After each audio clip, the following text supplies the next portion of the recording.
witnesses have not only had personal contact with extraterrestrial life forms, but were also detained by them. The recreations of aliens and their spacecraft are based upon a composite of testimonies and research. Interviews from around the world have described two basic kinds of aliens: the small grays with large eyes and heads, and the Nordic types, blonde, tall, muscular humanoids. The reenactments you are about to see were experienced by people whose lives have been altered forever.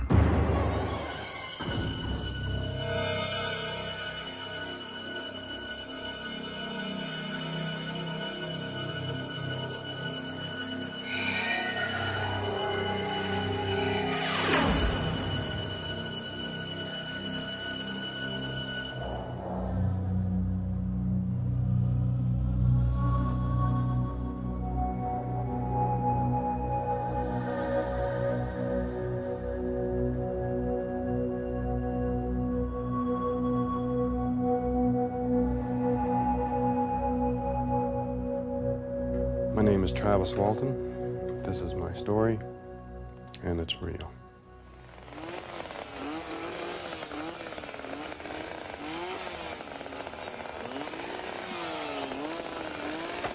Meet Travis Walton, a man who is about to take a unique and terrifying journey. A journey to the other side of his belief system. All of his notions of reality will be called into question. But right now, what Travis has on his mind is very much of this world. His best friend, Mike Rogers' young sister, has stolen his heart. I'm gonna ask her. Gonna ask who? Dana. Ask her what? Kiss. Let's get off this hill! To marry me. Great. Makes my day. Mike. What's your problem? She's too young. You got your whole life to get married. Don't rush it. I love you. Yeah, that just solves everything, doesn't it, Travis?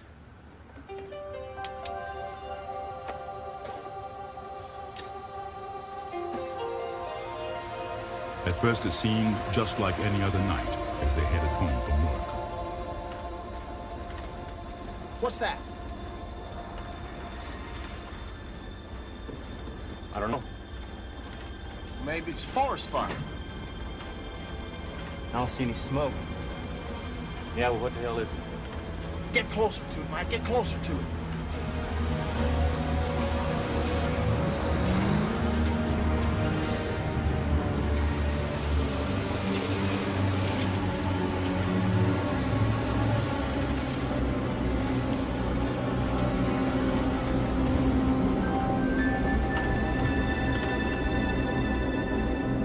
What we saw was not that far away. I mean, we could see this thing. It was clear. It was distinct. It wasn't just a point of light in the sky or anything like this. This was very close. You could have thrown a rock and hit it. I was scared, but like everyone there, but I got out and went towards it. It might have been a foolish thing, but I was thinking this thing might take off. You know, I just wanted to get a closer look. I figured this would vanish. Travis! Get back in here!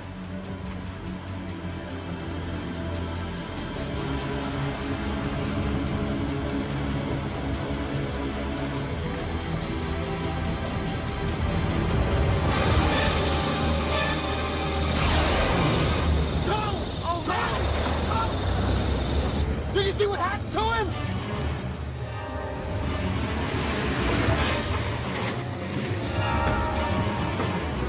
They killed him! They're gonna kill us too! Shut up! Obviously, shut up! We gotta go back. No way, Mike! Are you crazy? After we'd put maybe a quarter of a mile distance between us and it, I suddenly realized what we'd done, and I realized that our friend was back there, that I'd left him there. So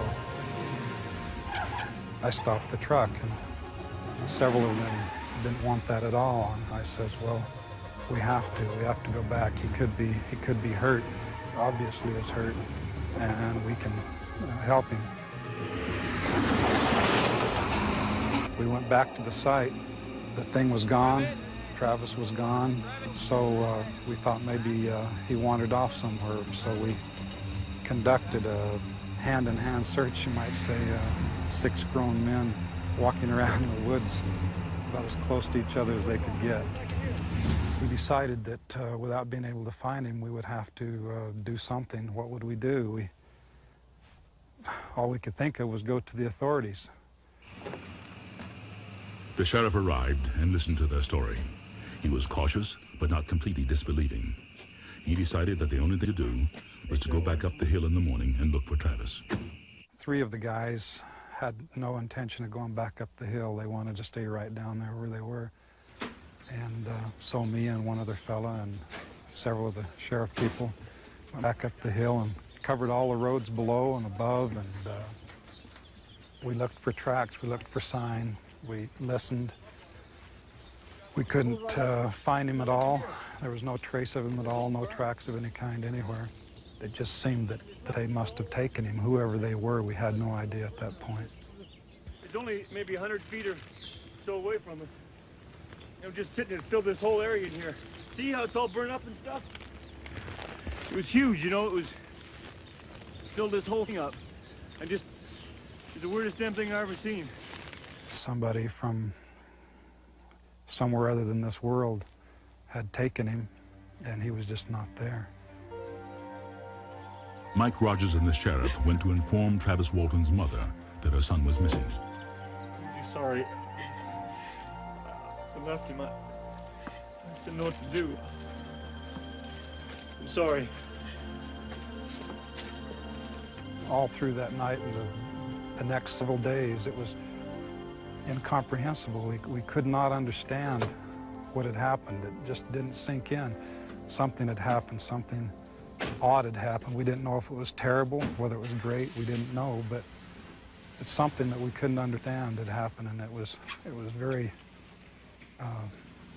traumatic, very traumatic, the most traumatic event that I've ever encountered.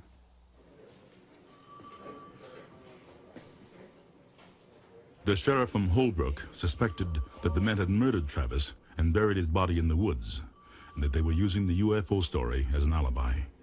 He wanted some answers and wasn't going to give up until he got them. Well, Dallas, why don't you tell us about this conversation with Travis?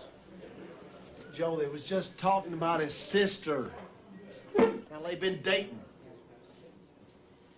Did you have a problem with Travis there, son? Travis was my best friend. Why would I kill him? I don't know. I understand he wanted to marry your sister. Well, maybe you didn't like that idea. Oh, man. If you boys are all telling the truth, why not take a lie detector test?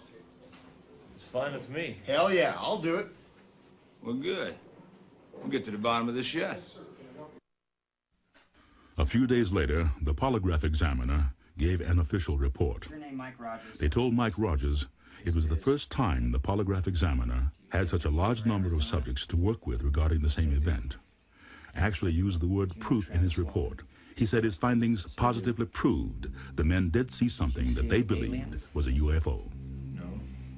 Did you see spacecraft? Yes, I did.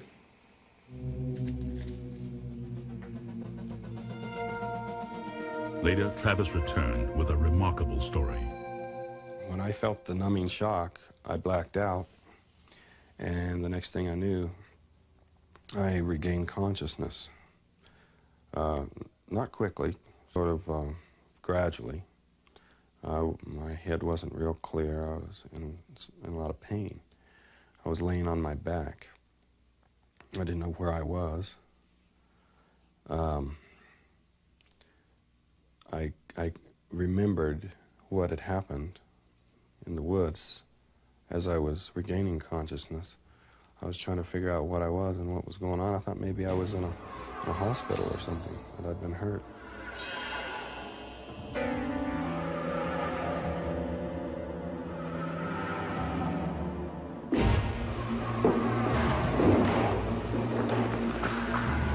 was standing in front of those things that were coming towards me, and they stopped there and they stood there looking at me, these huge eyes just seemed to just look right through me.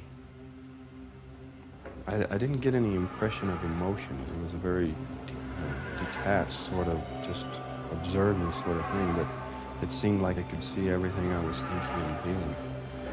Very disturbing feeling to feel so exposed. These huge eyes looked at me, and when they'd blink, and on an eye that big, the eyelid just slid down and opened like a window opening and shutting, and it just had the strangest sort of feeling. I couldn't bear their gaze. Get back! Get back! Back!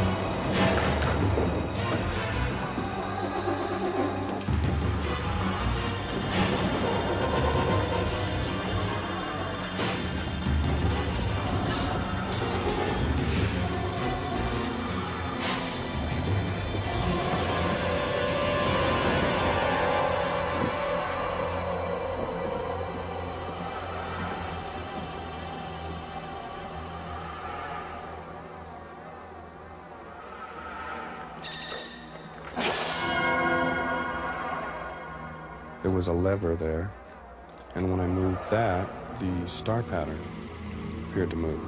That kind of disoriented me for a minute because, you know, it felt like I was moving kind of for a second, because this was, you know, to have everything suddenly shift like that.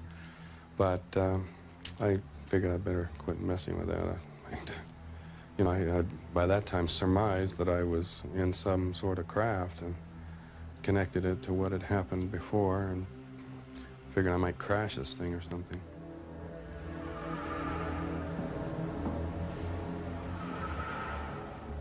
This person was not like these humanoid creatures that I'd seen earlier. This looked like a human being, looked like a man in a blue uniform. I went up to him thinking, you know, that I was being rescued, that I was being saved, that this was a person, you know. I started asking all kinds of questions. Where am I? I mean, where are we? And who are those things that I saw? Talk to me.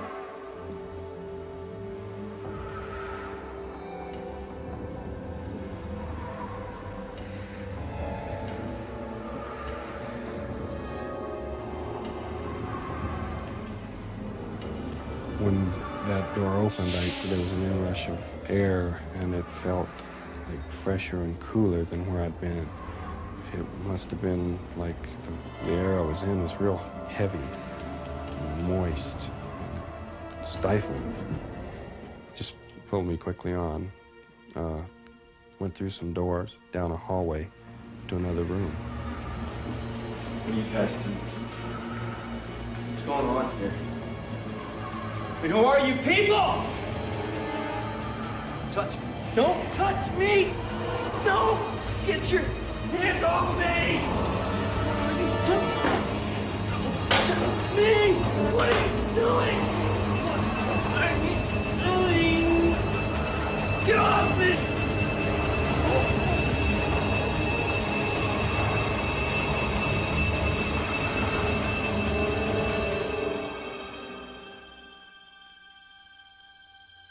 5 days had passed before Travis returned. He was asked to take a lie detector test. He too passed. Little did he know that this event would cast a shadow over the rest of his life. Many believe he is a man of courage, while others accuse him of being a liar.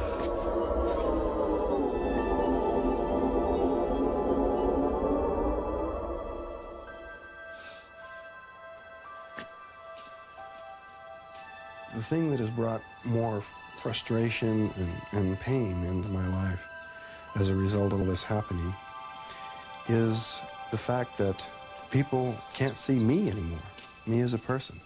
I get a feeling of invisibility because of this thing.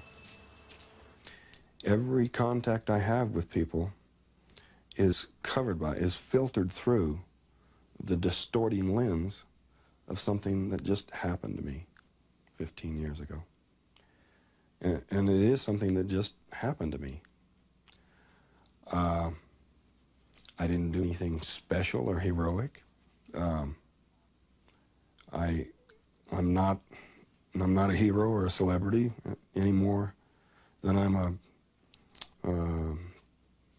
deceiving rascal or a crackpot space cadet sort of person. I would like to be seen as myself rather than in terms of this thing that just happened to me. It could have happened to anyone.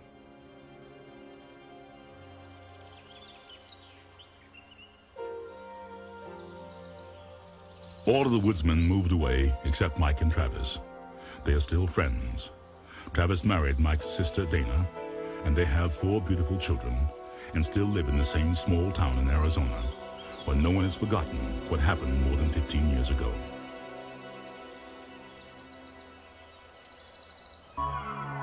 My name is Alan Godfrey, and this is my story, and it is real.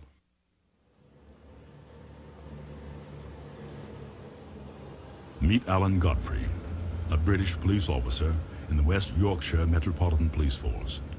Alan, born and raised in a working-class neighborhood near the moors, is married and the father of 2 children. He has been commended twice for his investigative work in cases of sudden and mysterious deaths. Alan is proud to be a policeman and proud of his accomplishments. His story began 14 years ago, when Alan was looking for 3 men suspected of brutally assaulting someone the night before. Headquarters, this is PC Godfrey. I've located the 3 suspects outside a pub. It's called the Carpenter Arms. I'm going to take them into custody. Send backup.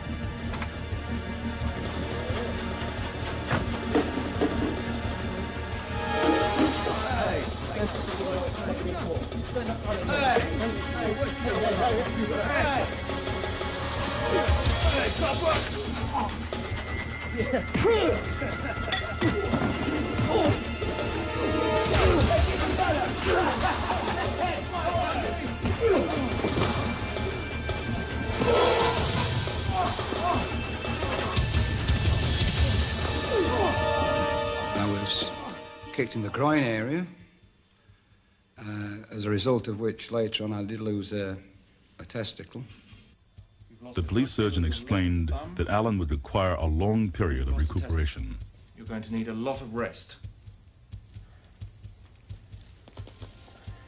He was both physically and psychologically devastated and was told he would no longer be able to have a normal sex life. I was also told I would I'm definitely been sterile for the rest of my life. I would not be able to father children again. Alan finally returned to active duty. 3 years later, he was called to the scene of a mysterious death.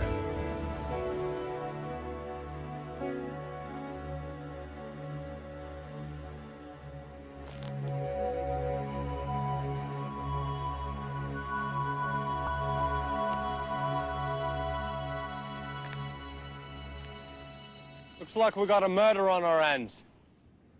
Right, I'll call it in. What was strange about the guy was he was wearing a top coat, but he wasn't wearing a shirt. He was wearing a string vest, you know. His jacket had been fastened unevenly at the top here. His trousers and the fly was undone on the trousers. His shoes appeared that he hadn't put them on himself. They hadn't been tied properly. At 10 a.m., the body was not there, according to the owner of the coal yard. An off-duty officer had been present at 1:30 p.m. and found nothing unusual. Later that afternoon, the body was discovered, and subsequent tests proved he had been dead for at least 8 hours. So the question remained, where had he died? And how did he get to the top of the coal pile?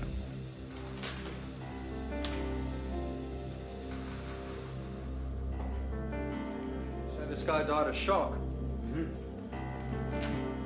the hell are these burn marks from?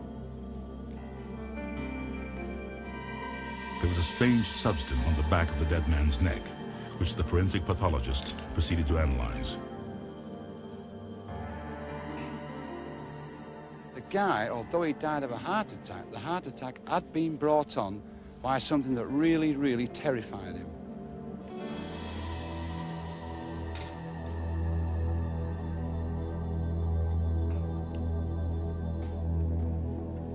The victim was identified as Zygmunt Adamski.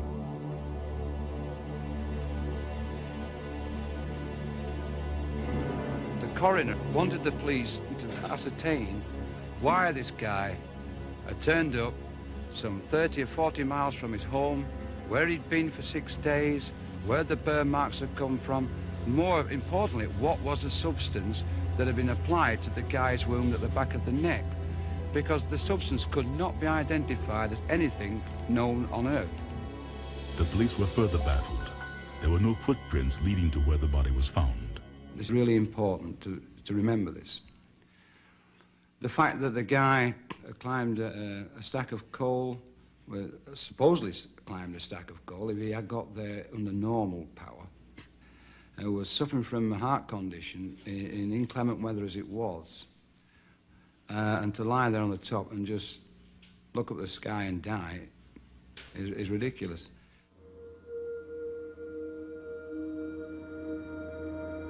With the Adamski death still nagging at him, Alan encountered something even more extraordinary. I was on patrol in my police car, and we'd been getting strange, unusual calls from members of the public about a herd of cows that kept appearing and disappearing on a local council estate. We went up there and had a look, and there was nothing. You know, there's no trace of these cows. There was no sign of them. You know, cows leave trademarks. We all know this. So it was rather unusual that these cows couldn't be found. Headquarters, this is PC Alan Godfrey. I'm going up to Council Estate to check on the cows. Over. As I was approaching the council estate, I was going to come off the main road when I saw in front of me a large object that was blocking the road up ahead. I put my warning flashing lights on, the blue flashing lights on. My first reaction was that it was a double-decker bus that had gone skidded sideways, or whatever. There was something blocking the road. So I instinctively drove towards it. As I was approaching the object, it was a sight that really I wasn't expecting to see, you know. I mean, there was an object that was hovering. It wasn't actually on the ground. It was actually hovering over the ground, about 5 feet. This in itself, you know, is a bit strange to say the least. Hello. Headquarters, this is PC Alan Godfrey. I need assistance. I tried the car radio, it wouldn't work. I tried my personal radio. This is PC Alan Godfrey. Nobody would answer me on the radio. It was completely dead.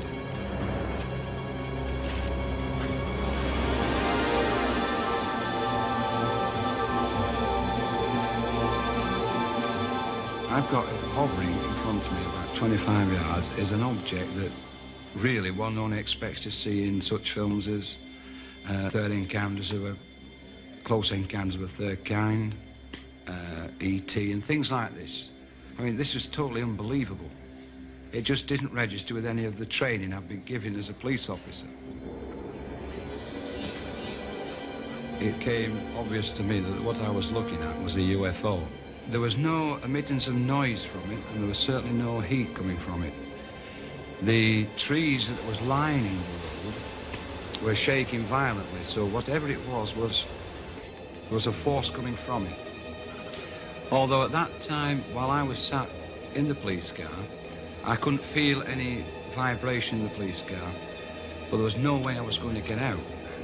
I wasn't going to get out of the police car. I felt very secure in there.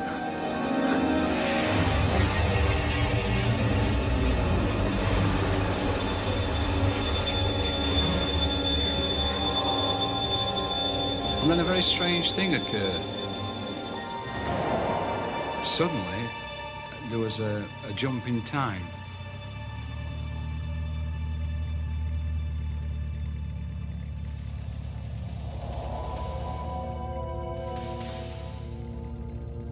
After I'd done the drawing, or my last conscious memory was of doing the drawing, I suddenly found myself another 20 or 30 yards up the road, driving the police car, and the object had gone.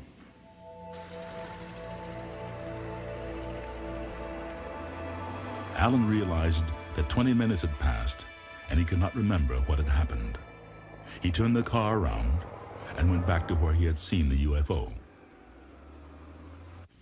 I was a bit gobsmacked at this.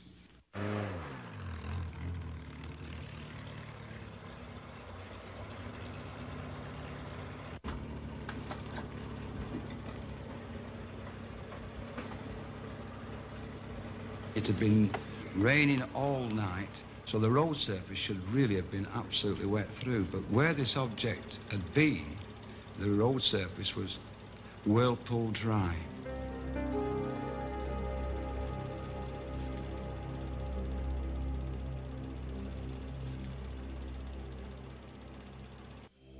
Alan drove back to the town center to get two of his colleagues.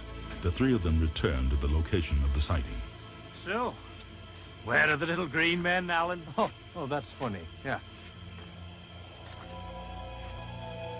How come it's totally dry here and everything else is wet? Maybe Alan's really seen something? So we went into the adjoining park, and the only way you can get into the park is over the bridge and through a locked gate, which is obviously it's open during the day, but during the hours of darkness, the gate's locked. So nothing can get into the park. We got in. We unlocked the gate because we have the keys to get into the park for obvious reasons. What they discovered was a herd of cows that had mysteriously appeared in the center of the field. These were the missing cows that Alan had been looking for. This is the herd of cows I've been looking for all night. We've been running around, and here they are. How'd these cows get in here? There's no trail. Now, this is rather strange, and this starts blowing your mind here, because I just seen something that a UFO, that I found absolutely totally unbelievable, and I wasn't expecting to see something like that. And another strange occurrence, the cows, How did the cows get there? The only way they could have got there is somebody had gone plonk and dropped them there.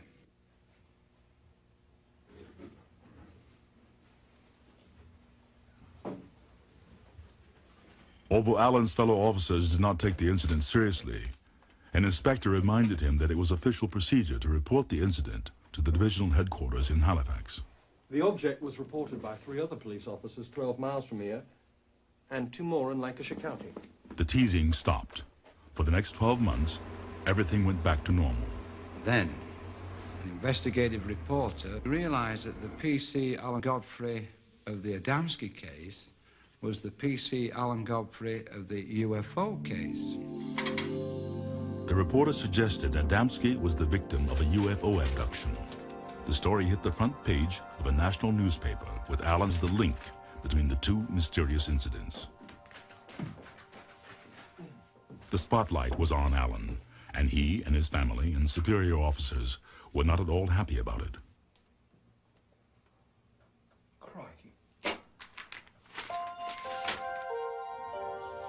Whenever Alan testified in court, his credibility was ridiculed because of his UFO report. His superiors attempted to humiliate him. They wanted him to resign from the force. They even took his police card from him and replaced it with a bicycle.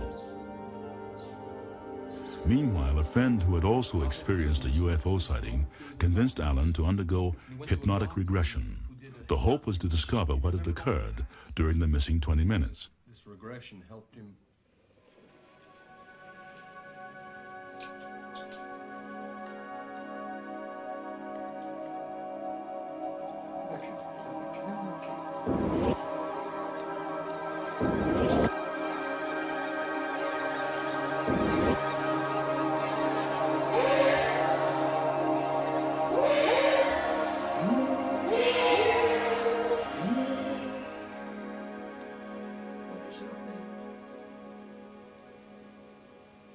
That's what they sound like.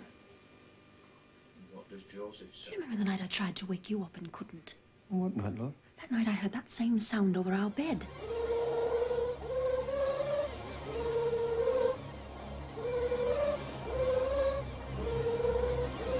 I tried to wake Alan up, but he was in such a deep sleep I couldn't wake him.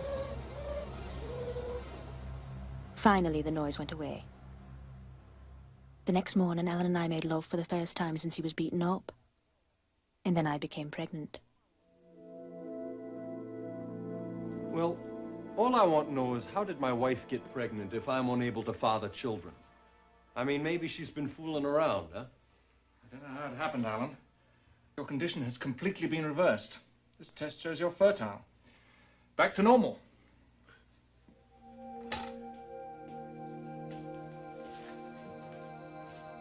While many questions were raised, few were answered. The Adamski death remains unsolved. Alan Godfrey is still unable to consciously remember the missing 20 minutes. Although Alan no longer serves in the police force he was so proud of, the thought persists that the visitors did serve some positive function in his life. He is extremely grateful to have recovered, and especially to have had another child.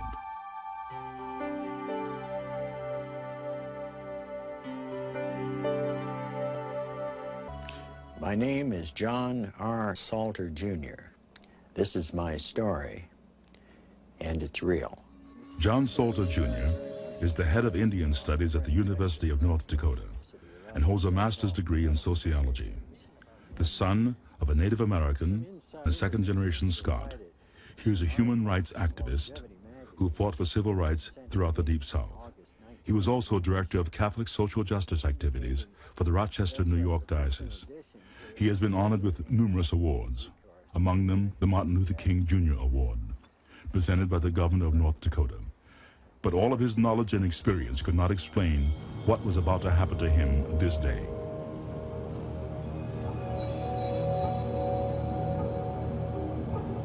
John Salter and his son left their home in North Dakota for a speaking tour in the Deep South. My then 23-year-old son and I took off, pointed toward Mississippi and New Orleans.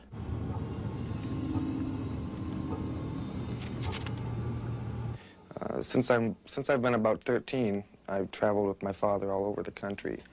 And one of the things we've always done is pick the straightest shot, you know, from point A to Z.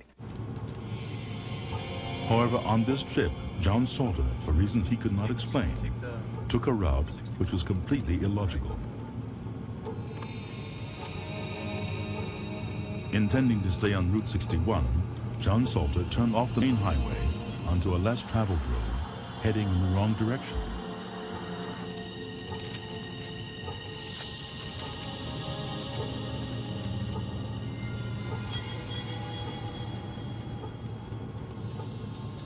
Around that very point, both my son and I were hit gently by double amnesia. For the next more than 60 miles, we remembered nothing.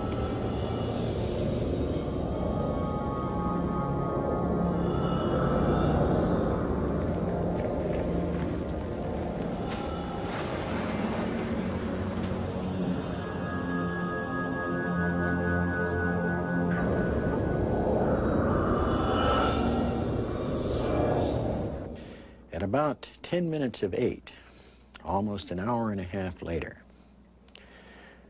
we emerged from the double amnesia. It was dark. I was going down a hill.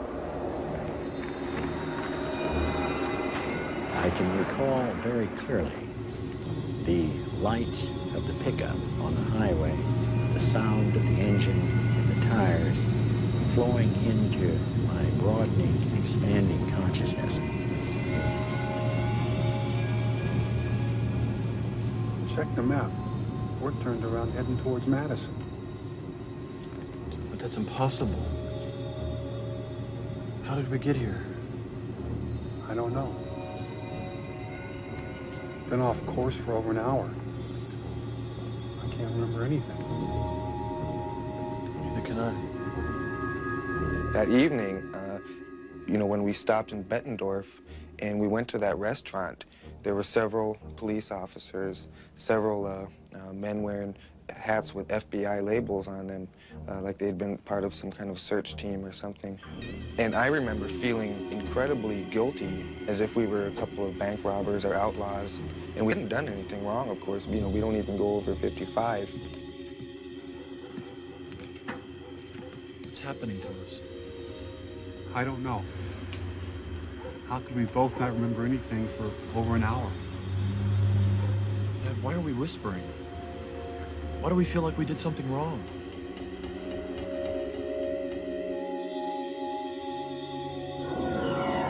If this were the Navajo country, I'd believe this to be witchcraft.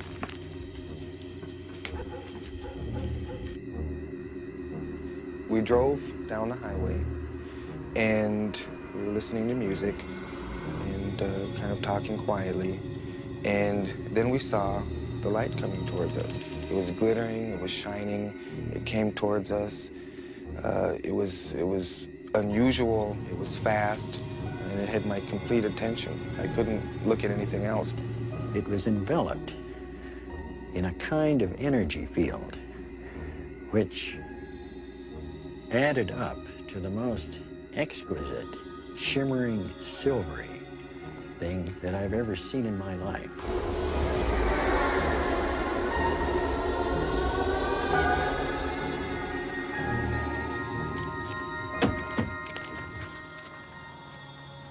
Dad, that was a UFO, wasn't it?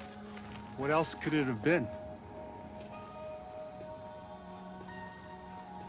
Remember Betty and Barney Hill? No. Well, they were a real responsible couple. They were picked up by a UFO and didn't even know it. Do you think we were picked up? I don't know, son.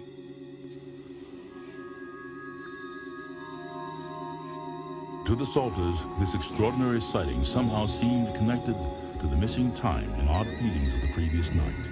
I also saw this as a very friendly kind of an appearance, a sort of a adios or a hasta luego. But the Salters were still mystified. The real significance of what happened was about to unfold.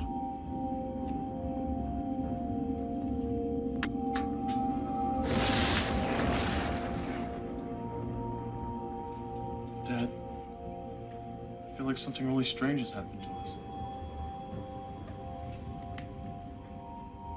I feel that way too. I know this sounds weird, but I wish they'd come visit us again.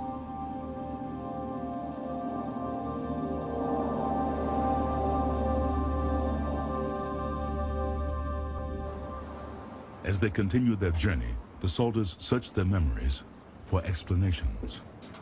What really occurred during that missing time? Why did the UFO appearance feel so familiar to them? And why did they have such feelings of longing for something they could not identify? In a series of recall flashbacks, the lost time slowly came into focus.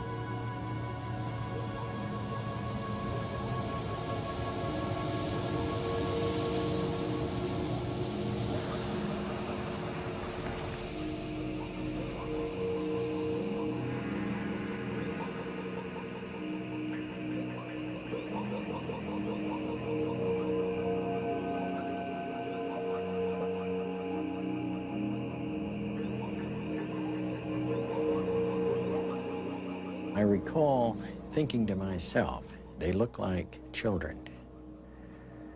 Up on the bumper, looking in, they look just like little kids.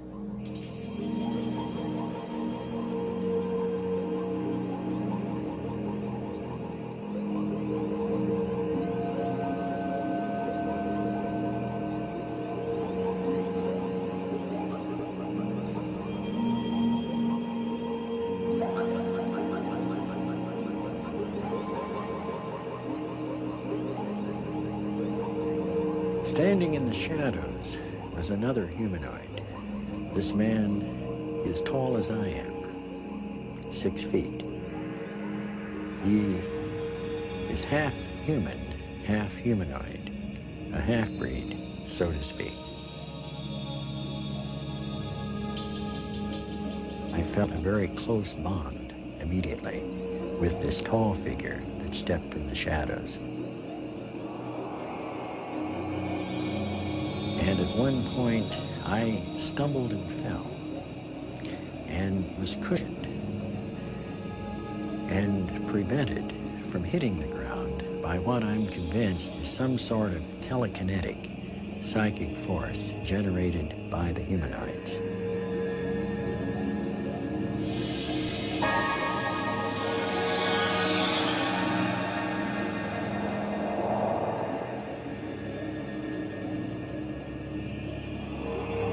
We went inside into a small room with curved walls. The atmosphere was rather Spartan in nature.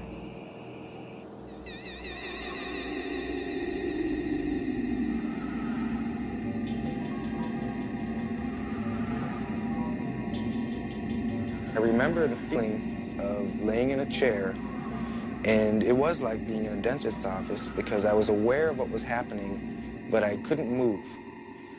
I couldn't move my face, I couldn't move my body. I wasn't strapped down, but I was immobilized in some way.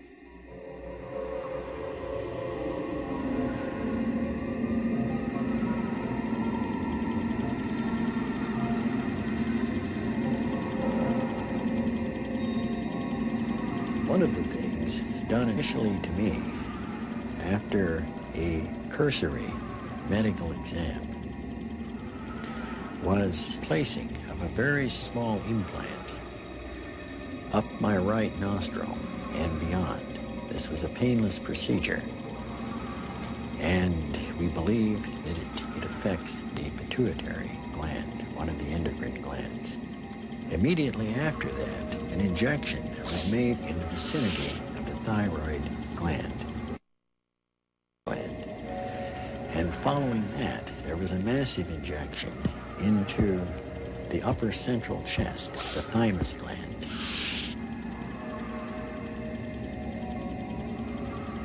There would be like a zipping sensation, almost like tiny electrical shocks. I've talked to people who've had tattoos and they've described that as being similar.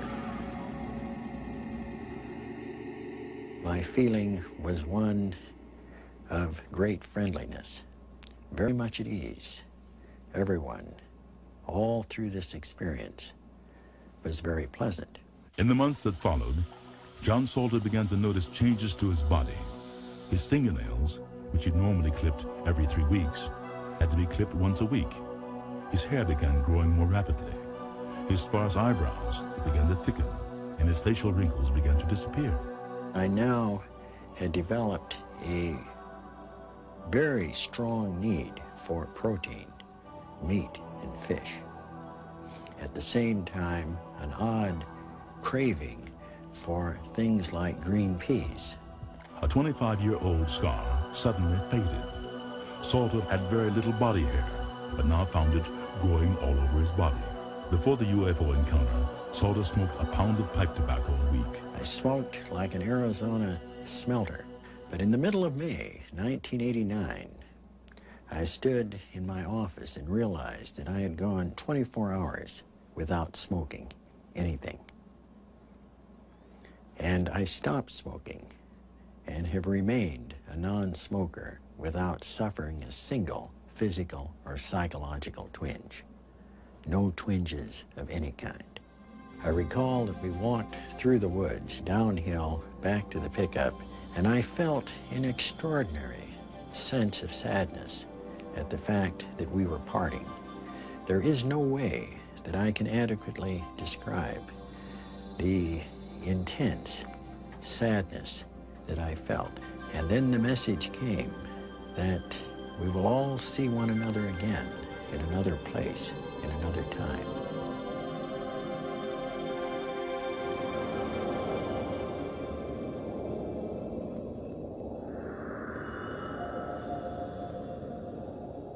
These have been but 3 of hundreds of reported UFO encounters. Available to the public, one thing remains clear. a growing number of people believe extraterrestrial life exists, and still others believe Earth is being visited regularly. If so, where are they from? What do they want? These questions remain unanswered.